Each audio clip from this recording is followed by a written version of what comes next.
신문에 실린 스탠리. 다음 날 램촌 부인은 스탠리의 담임 선생님에게 편지를 적었습니다.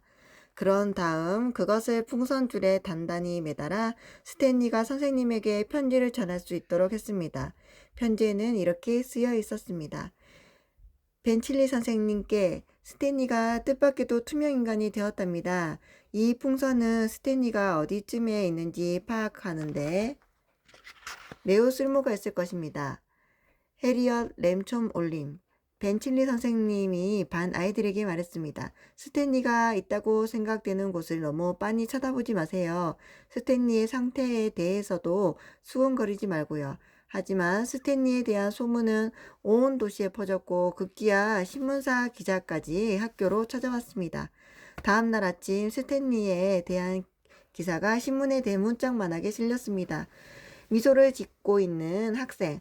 한때 모든 사람들의 눈에 멀쩡하게 보이던 학생이 하루아침에 투명인간이 되다.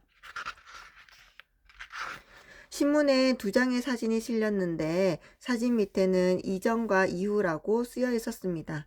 이전이라고 쓰여 있는 사진은 벤칠리 선생님이 일주일 전에 찍은 것으로 스탠리가 책상에 앉아 미소를 짓고 있는 것이었습니다. 이후라고 쓰여 있는 사진은 기자가 찍은 것으로 스탠리는 온데간데 없고 단지 빈 책상과 미소 짓는 스탠리 얼굴이 그려진 풍선이 공중에 둥둥 떠 있는 것이었습니다. 기사에는 벤칠리 선생님이 한 말이 그대로 실려 있었습니다. 스탠리가 실제로 책상에 앉아 있으며 짐작건대 분명히 미소 짓고 있을 것입니다. 램촌 씨 부부는 그 신문을 다른 지방에 사는 친구들에게 보내기 위해 몇 부 더 샀습니다. 램촌 부인은 여러 가지 색깔로 그린 그림이 흑백으로 인쇄되어 그 느낌이 잘 표현되지 않았다며 서운해했지만 대체로 사진은 잘 나온 것 같다고 말했습니다. 아서는 투명 인간이 도생이라는 사진이 함께 실렸으며 더 흥미롭지 않았겠냐고 안타까워하면서 기자가 또 다시 찾아오면 그렇게 말해보라고 스탠리에게 제안했습니다. 스탠리가 투명 인간이 된 후 램촌 씨 부부가 걱정했던 대로 여러 가지 유혹이 생겼습니다. 스탠리는 그런 유혹을 이겨내야만 했습니다. 사람들을 엿본다든가 살금살금 다가가 남의 말을 엿듣는 일은 나쁜 일이기 때문입니다. 어느 토요일 오후 램솜씨 가족이 영화를 보러 갔을 때 유혹을 이기지 못한 사람은 바로 아서였습니다. 표를 파는 창구 앞에서 아서가 속삭였습니다. 스탠리 형의 표는 사지 마세요. 그냥 풍선만 감추면 되잖아요. 누가 알겠어요? 그건 남을 속이는 일이란다. 램촌 부인은 아서를 타이르고 나서 표를 파는 여자에게 말했습니다. 내장이요. 보시다시피 코트를 벗어 놓을 자리가 필요하거든요. 아서는 극장 안으로 들어가면서 투덜댔습니다. 그것도 결국 속이는 거 아닌가요? 하지만 그거 사람들에게 해를 끼치지 않으려고 한 일이잖니. 램촌 씨는 스탠리의 풍선을 의자 밑으로 밀어 넣으면서 말했습니다. 영화가 막 시작했을 때 키가 큰 남자가 스탠리 바로 앞에 자리를 잡고 앉아 스탠리가 영화를 보는 걸 방해했습니다. 그래서 램촌 씨는 스탠리가 화면을 잘 볼 수 있도록 자신의 무릎에 스탠리를 앉혔습니다. 한편 램촌 씨 뒤에 앉아 있는 사람들은 스탠리의 몸을 꿰뚫고 화면을 볼 수 있었기에 아무 눈치도 채지 못하고 영화를 보았습니다. 스탠리도 역시 재밌게 영화를 봤습니다. 아서가 영화관에서 나오면서 말했습니다. 그것 봐요. 어차피 스탠리 형 자리는 필요도 없었잖아요. 내 말도 맞아. 다리에 쥐가 난 램촌 씨가 얼굴을 찡그리며 대답했습니다. 4. 스탠리의 눈부신 활약. 일요일 오후였습니다. 아서는 친구 집에 놀러 갔고 램솜 씨 부부는 스탠리와 함께 가까운 공원으로 산책을 나갔습니다. 거리는 사람들로 북적거렸고 스탠리는 바삐 지나다니는 사람들과 부딪혀 다닐까봐 풍선을 꼭 들고 다녔습니다. 공원 근처에서 램촌 씨 가족은 램촌 씨의 대학 친구인 랄프 존슨 씨를 만났습니다. 존슨 씨가 말을 붙였습니다. 조지, 자네의 가족과 이렇게 우연히 마주치는 일은 언제나 기쁜 일이라네. 내 기억으로는 한 번은 큰 아이가 납작하게 됐을 텐데, 자네가 그 아이를 돌돌 말아서 들고 다녔지. 그리고 또 한 번은 자네가 외국에서 온 학생과 함께 있을 때였는데, 어느 나라 왕자라고 하지 않았나? 정말 자네 기억력은 대단하구먼. 램촌 씨는 그 당시 그들과 함께 있었던 하라즈 왕자를 외국 학생으로 소개한 걸 떠올리며 대답했습니다. 램촌 부인도 인사를 건넸습니다. 랄프 씨 안녕하셨어요? 스탠리 존스 아저씨께 인사를 드려야지. 존스 씨가 말했습니다. 그동안 잘 지내셨나요? 둥둥 떠있는 이 풍선은 뭔가요? 그리고 스탠리는 어디 있는 거죠? 스탠리가 대답했습니다. 풍선을 들고 있는 게 저예요. 어쩌다가 그만 투명 인간이 됐거든요. 존슨 씨는 고개를 저으며 말했습니다. 허참 그렇게 됐니? 처음엔 납작해지더니 이번엔 투명 인간이라. 아이들은 언제나 이런저런 일들을 일으킨다니까. 그렇지 않나 조지? 난 큰 놈 때문에 치과에 가는 길이었네. 아이고 서둘러야겠군. 그나저나 파우지 무스타파 아슬란 미르자 멜렉 나메르드 하라즈 왕자에게 안부를 전해주게.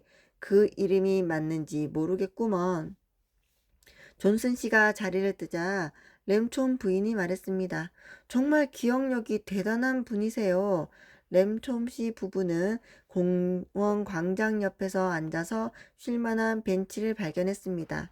광장에서 아이들은 크게 원을 그리며 자전거 경주를 하고 있었습니다. 그때 누군가 갑자기 소리를 쳤습니다. 빌리 그만 포기해라. 빌리 넌 정말 형편없구나. 빌리 바보. 자전거도 제대로 못하는 바보. 램촌 부인이 말했습니다. 저 아이가 빌리라는 아이인가 봐요.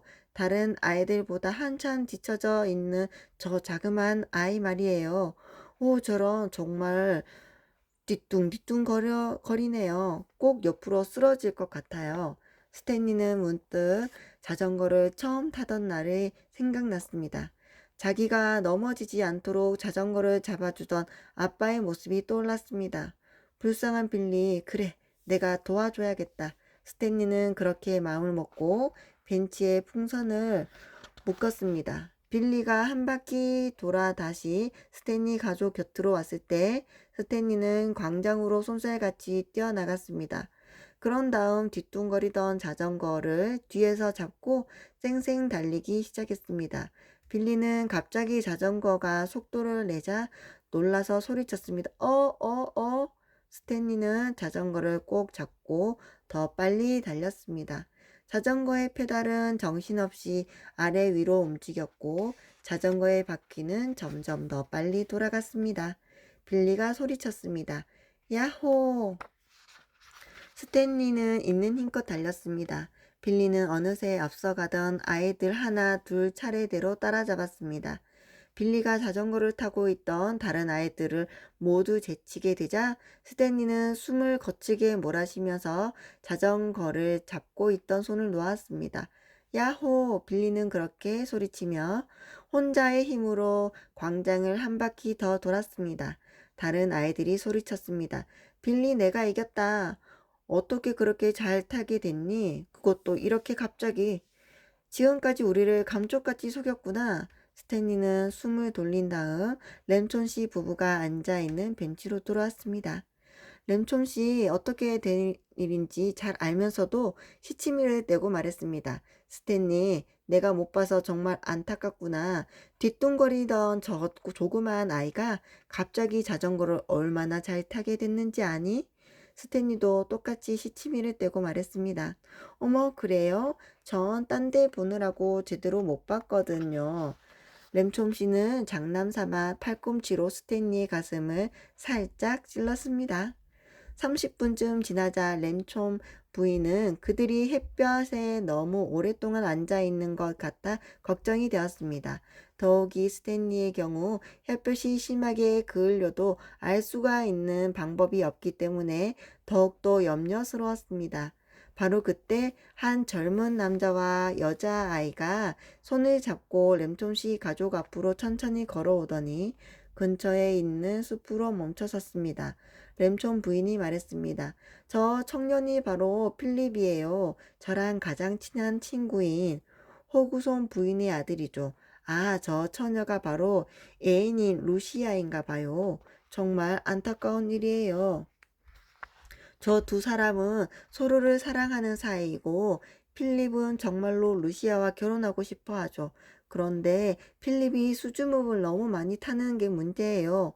호구선 부인 말에 의하면 필립이 몇 번이고 결혼해 달라는 이야기를 꺼내려고 했지만 매번 용기를 내지 못했대요.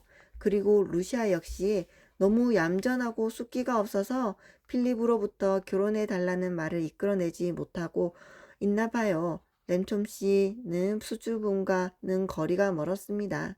램촌 씨가 말했습니다. 그럼 내가 가서 인사를 건네면서 필립 대신 결혼 얘기를 꺼내 봐야겠군.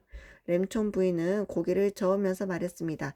안 돼요, 조지. 루시아는 필립에게 직접 결혼하자는 얘기를 들어야 해요. 스탠리에게 좋은 생각이 떠올랐습니다. 곧 돌아올게요. 스탠리는 그렇게 말하더니 젊은 연인이 서 있는 숲으로 달려갔습니다.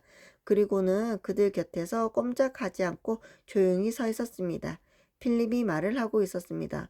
오늘은 날씨가 무척 좋군요. 루시아, 당신도 그렇게 생각하죠? 비가 올 거라고 했지만 누가 이럴 줄 알았겠어요? 루시아가 대답했습니다. 필립, 당신 말이 맞아요. 날씨에 대해서는 전 당신 의견이 제일 옳다고 생각해요. 필립은 조금 떨리는 목소리로 입을 댔습니다. 당신은 정말 정말 친절해요, 루시아. 물어보고 싶은 게 있는데 혹시 당신이 이런 나의 마음을 필립은 침을 꿀꺽 삼키더니 엉뚱하게 덧붙였습니다. 옷이 정말 당신에게 잘 어울리는군요. 루시아가 대답했습니다. 고마워요. 저도 당신 넥타이가 정말 마음에 들어요. 필립, 그런데 아까 무슨 말을 하려고 했죠? 필립이 말했습니다. 아하, 그렇지. 그래. 내가 원하는 건 바로 당신과, 이런, 난 정말로 필립은 살짝 입술을 깨물더니 화제를 돌렸습니다. 저것 좀 봐요. 서쪽 하늘에 먹구름이 잔뜩 끼어 있어요. 결국 비가 오려나 봐요. 금방이라도 눈물을 흘릴 듯 그렁그렁한 눈을 하고 루시아가 말했습니다. 비가 오지 않았으면 좋겠어요.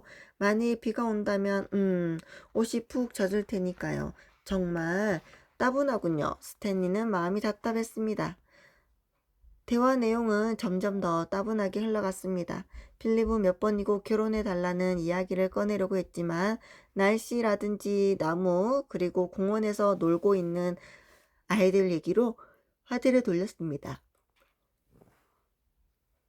루시아, 묻고 싶은 게 있어요. 그게 아마 20번쯤은 계속되었던 시도였을 것입니다. 만약 당신이 내 말은 만약 네, 필립 무슨 말인데요? 물어보고 싶은 게 뭔데요? 루시아도 아마 20번쯤은 그렇게 되물었을 것입니다. 스탠리는 몸을 앞으로 기울였습니다. 필립이 다시 입을 뗐습니다. 루시아, 나와 결혼해 주겠어요? 스탠리는 필립의 목소리를 흉내내어 불쑥 그렇게 말했습니다. 루시아가 눈을 크게 뜨고 대답했습니다. 좋아요, 필립. 당신의 마음을 받아들이겠어요. 당신과 결혼할게요. 필립은 마치 금방이라도 쓰러질 듯한 표정을 짓고 되물었어요. 뭐라고요? 아니, 루시아 정말 그렇게 해 주시겠어요? 루시아는 필립을 꼭 끌어안고 둘은 입맞추었어요. 필립이 큰 소리로 말했습니다. 내가 드디어 결혼하자는 말을 했어. 내가 용기를 내어 그 말을 했다는 게 믿어지지 않아. 당신이 한 게 아니죠. 스탠리는 속으로 중얼거렸습니다. 램첨씨 부부는 흐뭇한 미소를 지으며 사랑하는 젊은 연인들이 서로 끌어안는 것을 바라보았습니다. 잘했다, 스탠리. 스탠리가 벤치로 돌아왔을 때 램첨씨 부부는 스탠리를 칭찬해 주었습니다. 집으로 돌아가는 길에도 램첨씨 부부는 스탠리를 여러 번 칭찬했습니다. 그날 밤 호그손 부인이 램촌 부인에게 전화를 해 필립과 루시아가 곧 결혼할 거라고 전했습니다. 램촌 부인은 정말 잘 되었다며 축하를 보냈습니다. 그리고 오후에 두 사람을 공원에서 잠깐 봤는데 참 잘 어울리는 한 쌍이었고 서로 무척 사랑하는 사이 같았다고 덧붙였습니다. 스탠리가 엄마를 놀렸습니다. 엄마, 얼마 전까지만 해도 사람들한테 세금세금 다가가거나 몰래 다른 사람들을 살피는 건 나쁜 행동이라고 하셨잖아요. 그런데 오늘 제가 그렇게 했는데도 왜 야단치지 않으세요? 정말 야단 맞을 일이지. 램촌 부인은 그렇게 대답하더니 스탠리의 이마에 입을 맞추었습니다. 투명 인간이 된 스탠리.